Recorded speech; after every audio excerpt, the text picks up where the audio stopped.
Zechariah and John the Baptist. Luke 1. In the time of Herod, king of Judea, there was a priest named Zechariah who belonged to the priestly division of Abijah. His wife Elizabeth was also a descendant of Aaron. An angel of the Lord appeared to him, standing at the right side of the altar of incense. When Zechariah saw him, he was startled and was gripped with fear. But the angel said to him, "Do not be afraid, Zechariah. Your prayer has been heard. Your wife Elizabeth will bear you a son, and you are to call him John.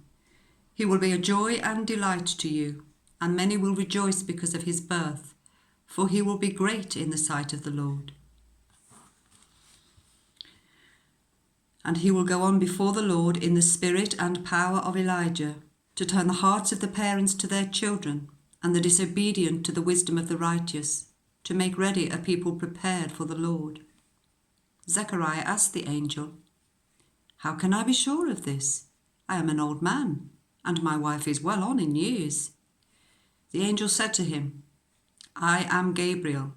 I stand in the presence of God, and I have been sent to speak to you and to tell you this good news.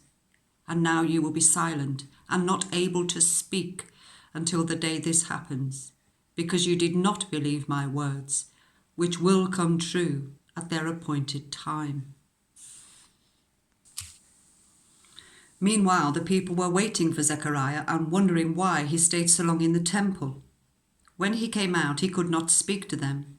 They realized he had seen a vision in the temple, for he kept making signs to them, but remained unable to speak. When his time as service was completed, he returned home.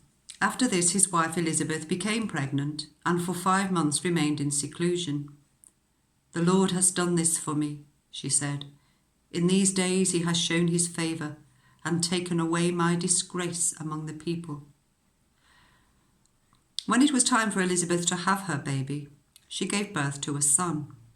Her neighbours and relatives heard that the Lord had shown her great mercy, and they shared her joy.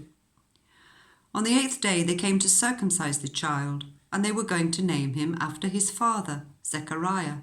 But his mother spoke up and said, "No, he is to be called John." They said to her, "There is no one among your relatives who has that name." Then they made signs to his father to find out what he would like to name the child. He asked for a writing tablet, and to everyone's astonishment he wrote, "His name is John." Immediately his mouth was opened and his tongue was loosed, and he began to speak, praising God. And filled with the Holy Spirit, he prophesied, "Praise be to the Lord, the God of Israel, because he has come to his people and redeemed them. He has raised up a horn of salvation for us in the house of his servant David, as he said through his holy prophets of long ago, salvation from our enemies and from the hand of all who hate us, to show mercy to our ancestors and to remember his holy covenant, the oath he swore to our father Abraham, to rescue us from the hand of our enemies and to enable us to serve him without fear, in holiness and righteousness before him all our days. And you, my child, will be called a prophet of the Most High, for you will go on before the Lord to prepare the way for him, to give his people the knowledge of salvation through the forgiveness of their sins, because of the tender mercy of our God, by which the rising sun will come to us from heaven, to shine on those living in darkness and in the shadow of death, and to guide our feet into the path of peace."